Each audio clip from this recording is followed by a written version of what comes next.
Support for this episode comes from Edge Park. You've worked hard your whole life. Diabetes management shouldn't slow you down. Edge Park is your trusted go-to supplier for all things diabetes management supplies and continuous glucose monitors, like Medtronic's Guardian sensor, Dexcom G7, and the Freestyle Libre 3. Edge Park accepts most insurance plans, including select coverage for Medicare and Medicare Advantage plans, and Edge Park navigates insurance complexities for you and handles the paperwork. Learn more, go to diabetes-connections.com and click on the Edge Park logo. This is Diabetes Connections with Stacey Sims. This week, JDRF is no more. A rebranding and name change means the organization founded in 1970 by concerned moms will now be known as Breakthrough T1D. You can guess some of the reasons for this change. The J for juvenile has long been a turnoff for adults living with type 1, but some of the other reasons are surprising. We'll do a deep dive into what this means for the community, the fundraising and research, and the organization itself. This podcast is not intended as medical advice. If you have those kinds of questions, please contact your healthcare provider. Welcome to another week of Diabetes Connections. I am always so glad to have you here. You know we aim to educate and inspire about diabetes with a focus on people who use insulin.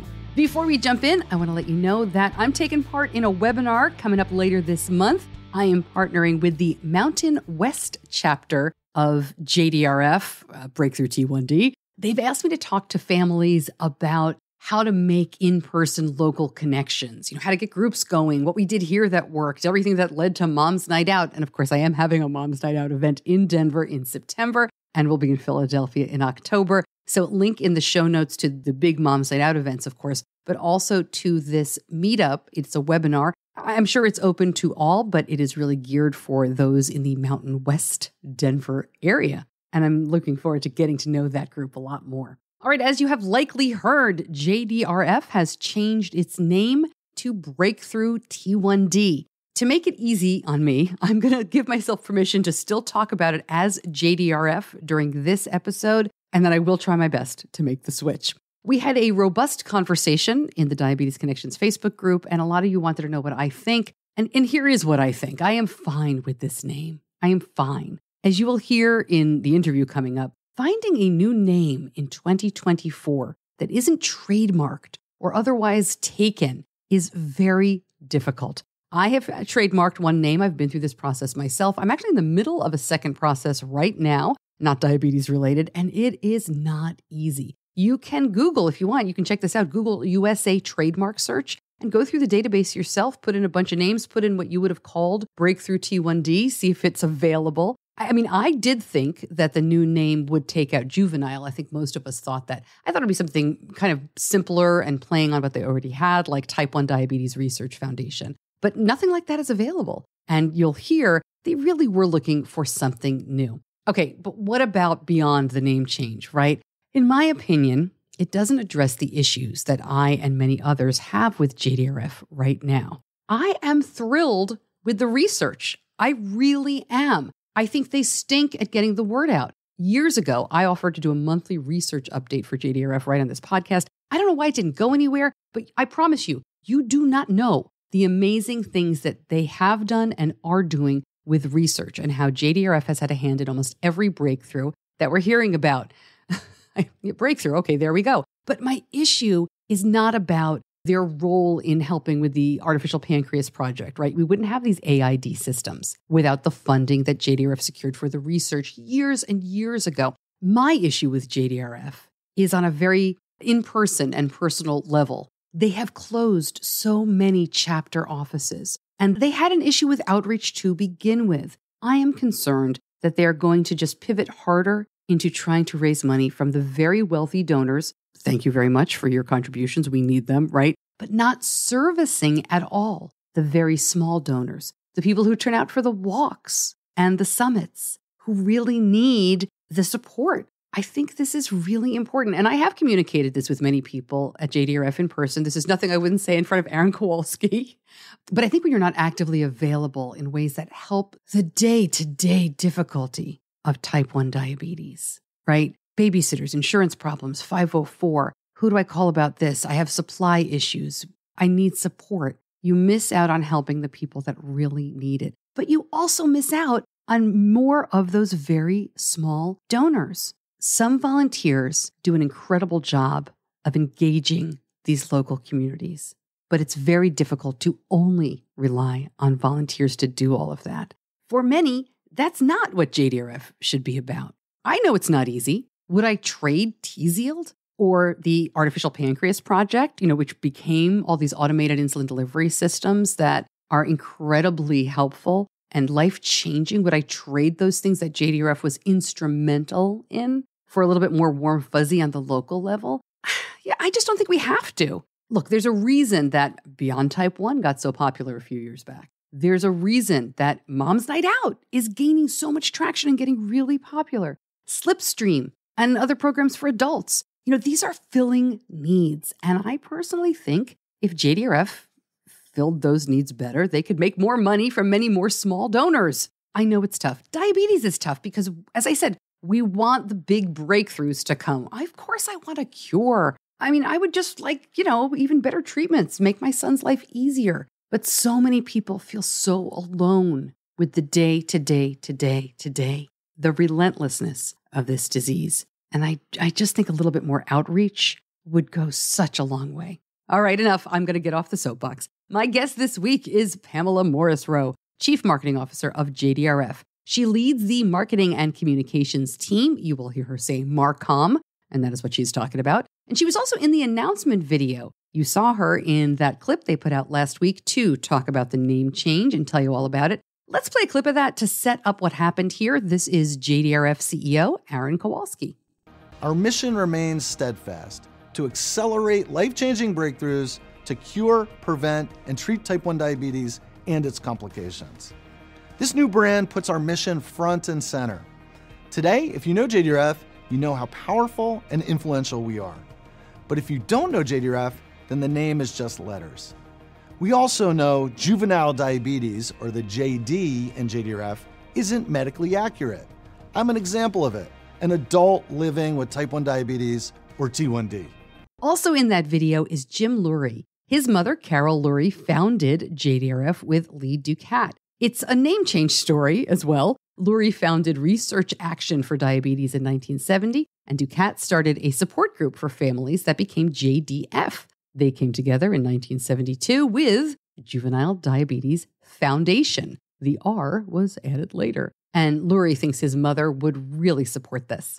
We have known for years, they knew 25, 30 years ago, that the name at the time, either JDF or JDRF, was holding us back.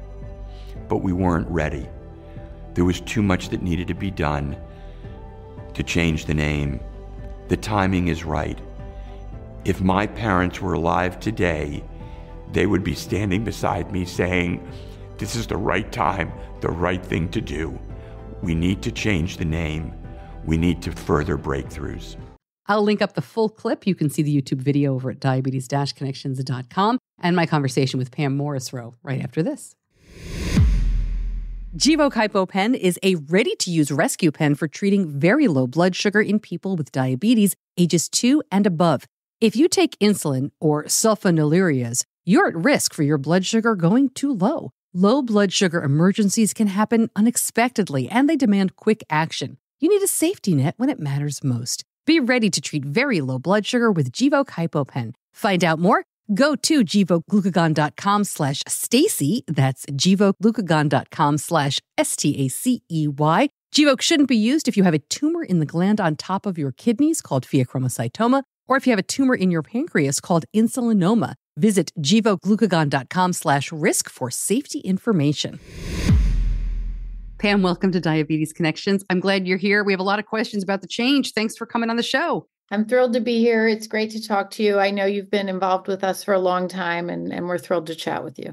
Excellent. All right. Number one question, why the change? Talk me through this. Yeah, so it was interesting. Just so you know, I started in October 2021 in this role, and it's been an incredible 2.5 years. I often say it's been career changing in the best way. When I started, Aaron had actually said to me on my first day, Aaron Kowalski, our CEO, said to me, we've been talking within the board, and we think now might be the time. It might be the time because, and you've probably seen this, Stacey, too, it's been a renaissance time in science. There is so much progress happening. And it was, we thought, pretty clear that our name was a misnomer and wasn't truly representing the entire type 1 diabetes community. But what I quickly realized when I started is that this is a volunteer-led community organization, and we weren't going to do that change based on opinion. I needed to make sure we, the Marcom team and leadership, needed to make sure that this was really something we should be doing. So we went through a full evaluation process to get the right agency in place, but then went through very rigorous quantitative and qualitative research to find out a couple of things. Do we need to make this change? And the answer was yes. And when we do make this change, we tested names, we tested a purpose statement, because it was a full brand change. It wasn't just a name change, it's been a full brand change. But the data and making sure that we had the data to back up this decision was really important. And making sure that we were talking to the community globally to understand if this was a change we should be making. So it's two things. I think it's so much progress has been made in science, and now's the time to really represent what we are doing as an organization. Our name didn't. And two, it's truly a misnomer. Juvenile diabetes is a medical misnomer, if you will. So there's a lot there. We're going to try to break it down as best we can. Let's start with the last thing you said with that juvenile diabetes. Many, many adults in the community overall, certainly in my groups and my listeners, were really excited to see this. It's been a long time coming. Changing to JDRF, just the letters from all the words, was one step. But talk to me a little bit about making sure adults with type 1 are included, because that's been a problem. It's so important. That was really telling for me. I went to ADA scientific sessions when I started, and I remember meeting with one of the chief medical officers at one of the device companies. And she had said, I would never send an adult to you because I thought you were only for children. Yeah. That's sort of an N of one, but I've heard those stories over and over again. And we do so much for the entire T1D community, but I think it gets lost in our name. Our brand sort of has held us back in that way. So there's so much we're doing from a community engagement standpoint, an education standpoint. Obviously, all the advances we've made, the life-changing breakthroughs that we've played a role in are for everyone with type 1 diabetes. But I think that was getting lost in a name that led with juvenile diabetes. Sure. Can you tell us anything about some of that research that you did? Like what came up? I mean, obviously it came up that they didn't want to be juvenile, right? They didn't want to just be kids. Anything else that you can share? Yes. I think the stat that I talk about the most that was, I think, surprising for our leadership, we surveyed about 5,500 people globally. And we had a focus on patients and I should say people with T1D and their caregivers or loved ones and potential donors. If you look at just the people with T1D and their caregivers, loved ones, 36% of the people we surveyed had no idea who we were. 36%. Of people these are families with type 1 diabetes? Yes. Globally, 36% had no idea who we were. And somebody asked me the question the other day, well, if you look at just the US, was that percentage lower than it was in the other markets? And no, our findings were that was pretty consistent across the board.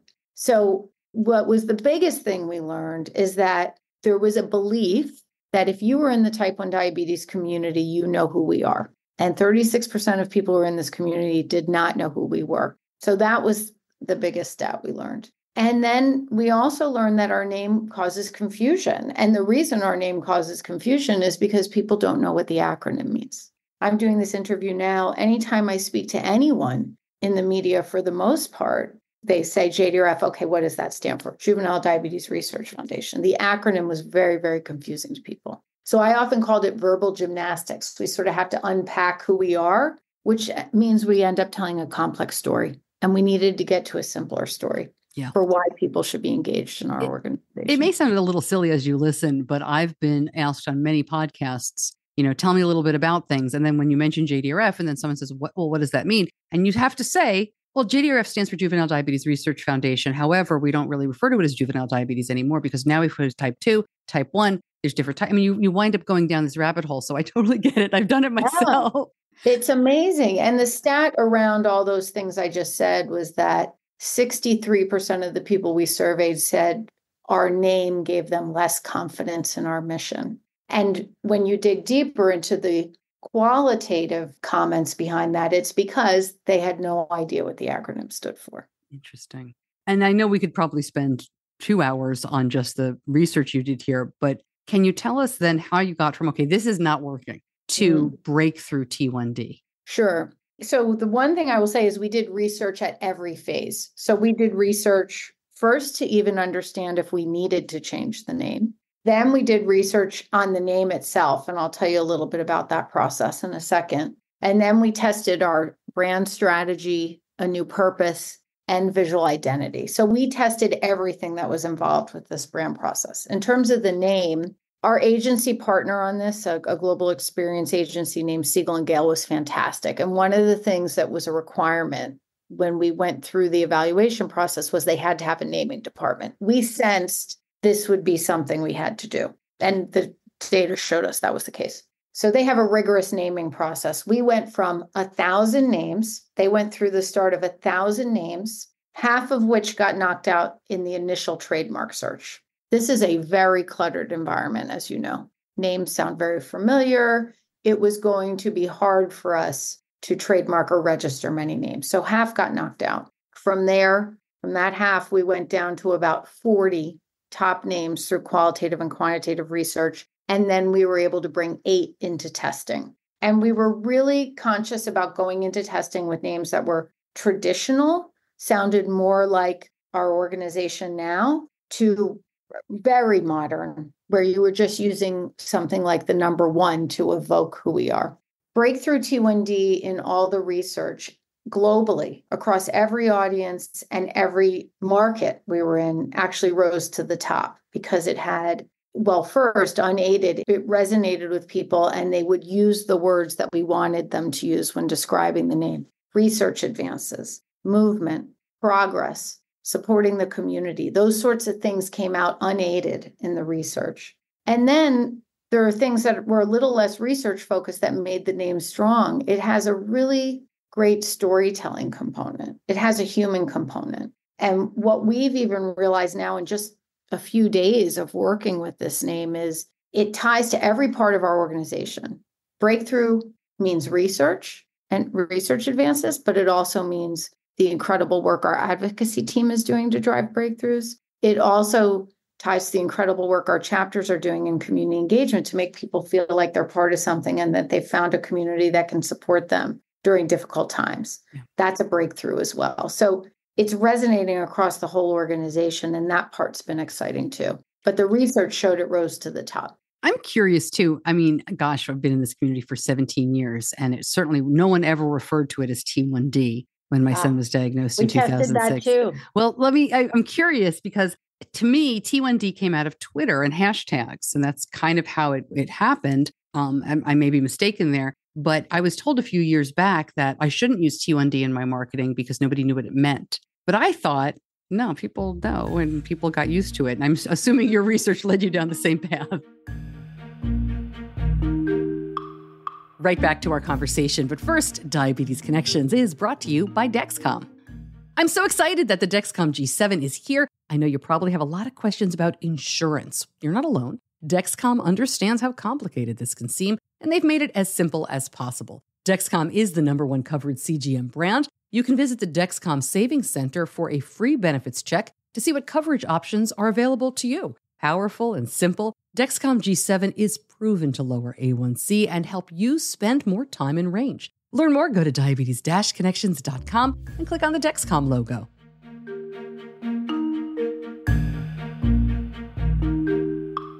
It's such a great point. And I'm so glad you brought it up because I will say that is probably one of the questions I've gotten the most from a lot of people. So we did test it and we found that globally, again, this was pretty consistent by market. Globally, about 50% of people understood what the acronym T1D meant. And what I like to say is we viewed that as an opportunity.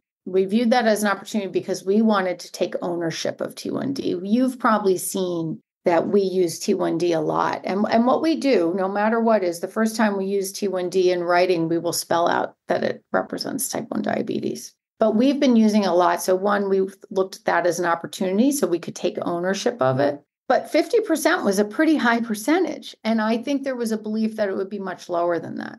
So we felt really strong about that 50%, but we also felt good about the fact that that could be an opportunity for us to own it. And we talk about it, obviously, in our content and writing. And finally, we needed, and you probably know this, it needed to be a name that would work, right? It needs to work across touch points. Yeah. So, Breakthrough Type 1 Diabetes didn't have that in the way that Breakthrough T1D does. Yeah. When you say that 36% of people across the board didn't know what JDRF was or weren't familiar with it, it just seems like an opportunity then. If you're launching something new, it's a little easier in a way. I mean, I'm sure that wasn't great news to find out that all these people really aren't familiar, but at the same time, it seems like an opportunity to kind of go in brand new, right? I mean, I'm not trying to butter you up, but it just occurred to me, right? I'm so glad you asked it. That's all part of our launch plan, and actually some of the things that we've been doing over just the last couple of days. So we've invested more in paid media than we have in the past. Now, we are a nonprofit, and our mission, our North Star, is to cure type 1 diabetes. So I'm very mindful of our investments and how we invest. That's important to me. I will say none of the spend on this goes against mission spend, but it's been really important for me to be mindful and smart, but also effective. So efficient, but effective. So we've invested a lot more than we have in the past in paid media, which is helping us just gain awareness around the organization with those 36%. The other thing we're doing, we're just introducing people to in some cases, to our organization for the first time. Day one, I think the figure is we saw 140% year-over-year growth in terms of website traffic. So day one, what we have been trying to do is just educate. Even on our social media handles yesterday, we were saying things like, we did a carousel on what is type 1 diabetes. So we know there are a lot of people coming into the fold, and we're starting our launch plan with some of that awareness building. A lot of my listeners said, look, we're glad adults are being included. We are adults. We want to be included. But this seems like so much effort and so much push for a name when we want to see more research. We want them focused on different things. A lot of chapters closed during COVID and haven't come back. They want more outreach and more services. You've already mentioned a little bit on how mission money was not spent on marketing money, but when people are raising money for JDRF, it's kind of hard for us to see where it goes. Can you just address that? And obviously, Sure. The organization felt it was important enough to do this, knowing that a lot of the people who it serves are going to be kind of upset about it. No, I understand that question. And we have had that question. What we truly believe, and in 2 days, I'm already seeing it, and I'll talk a little bit more about it, is that this is going to move our mission forward faster. We believe this is going to move our mission forward faster because, as we already talked about, we're bringing more people into our community. People felt in a lot of cases that we weren't the organization for them. If we deepen engagement and support, that is going to raise more funds, which is going to allow us to accelerate breakthroughs faster. So we've thought long and hard about that and know that reaching the entire T1D community, not just here in the US and not just adults, but this is a global launch as well. I worked in partnership with all of our affiliates who are actually staggering their launch based on different fundraising and advocacy initiatives. But if we deepen engagement and support globally, that's going to increase financial support. That's going to drive our mission forward faster. And to put a finer point on that, we did predictive modeling. Now, no predictive model is 100%, but we did predictive modeling that showed that as a result of doing this and increasing those that support us, and also building some more general awareness, it's easier to tell our story now and to get more donors to support our fundraising events. So the predictive modeling showed us that we will have deepen awareness, we'll deepen engagement, and we'll raise more funds. And if we do all those things, that's going to drive our mission forward faster. That's great. I was talking to my friend of mine who you probably know, Maura McCarthy. Yes. Yeah, of course. So advocate for many years, fantastic. superstar with JDRF early on, who we were talking about the word breakthrough.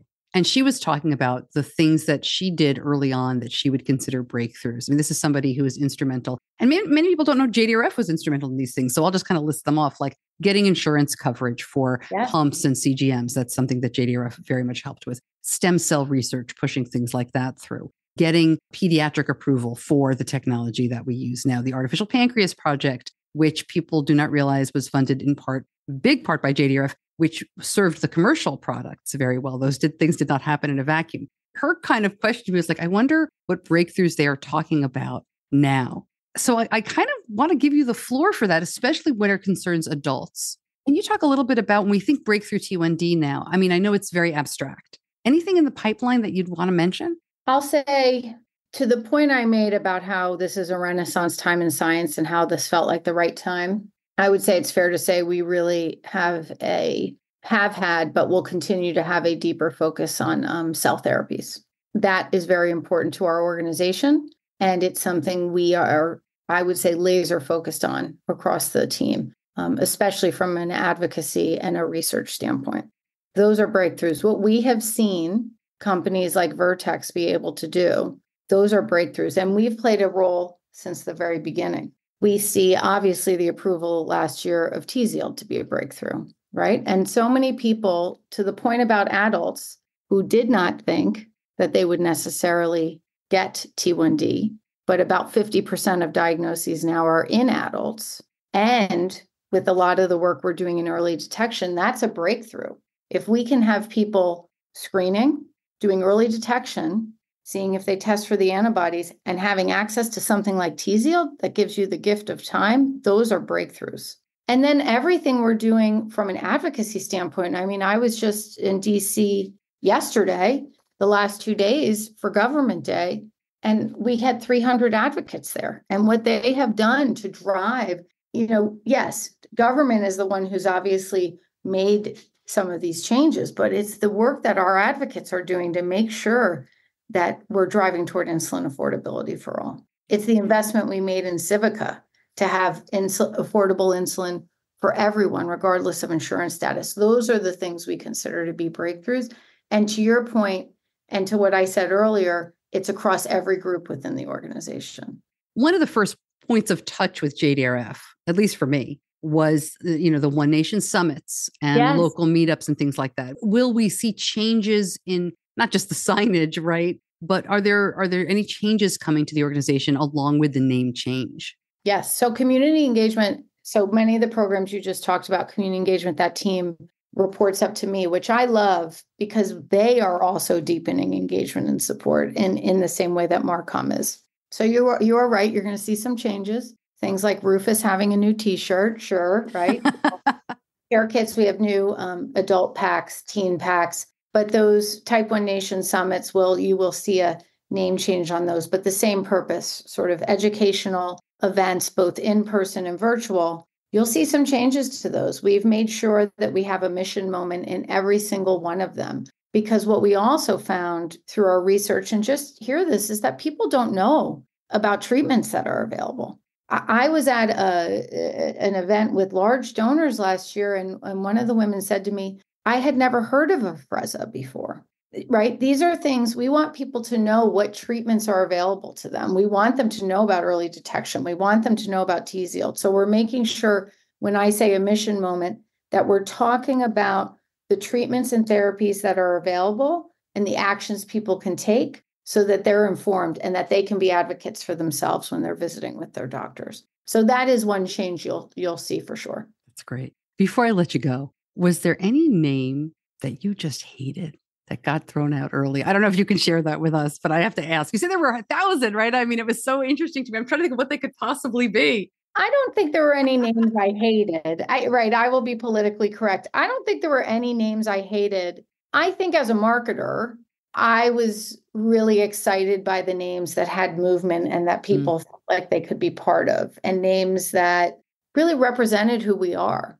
And I think, and the data showed us that we landed in exactly the right place. So I wouldn't say I hated any, but I would say there were some that maybe did not have as much action or human storytelling elements to it as Breakthrough T1D does. One day we'll do a story about trademark, because I've trademarked some stuff, and it is amazing. Once you start going down that road, you think you have a great idea, and then it's like, nope. Really hard. Yeah. It's really hard. And, that was the thing. There were times where would we get cease and desist for some of these names? No, but we would never be able to get to register them because there's such clutter in the environment. I say often it's been a labor of love. And I also say that I did not have a T1D connection before I start, but now I say I have hundreds, and I care really deeply about this and making sure it's successful. The one thing I will add to that I think has been the best part of this is having the support of someone like Jim Lurie, whose mother was one of the founding moms. And having the support, Erin and I had a chance to speak to Lee Ducat the week before last, and that was a career high.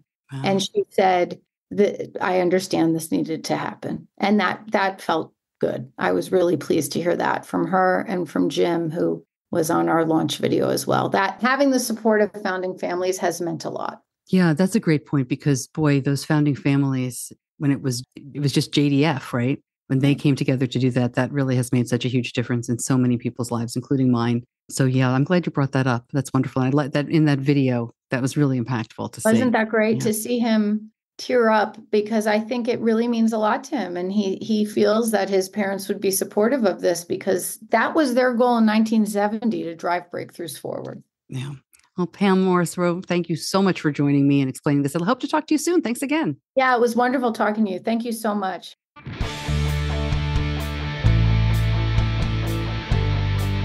You're listening to Diabetes Connections with Stacey Sims.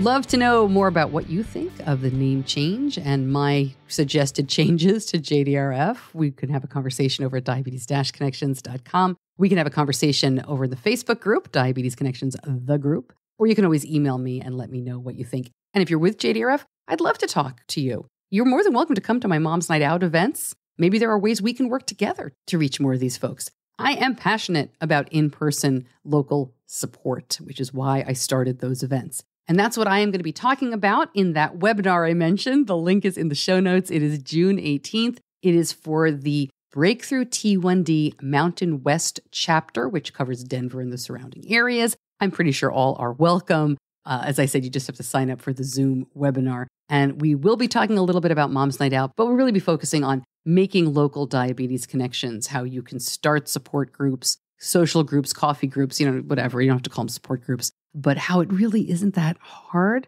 Tactics to get you started and sustained. And I'm telling you, it's one of the best things I ever did, starting my mom's group here in Charlotte. I just don't know how I would have gotten through Benny's diagnosis without it.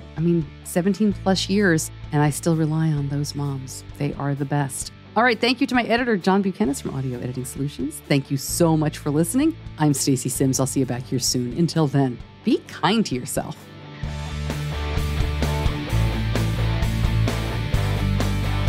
Diabetes Connections is a production of Stacey Sims Media. All rights reserved, all wrongs avenged.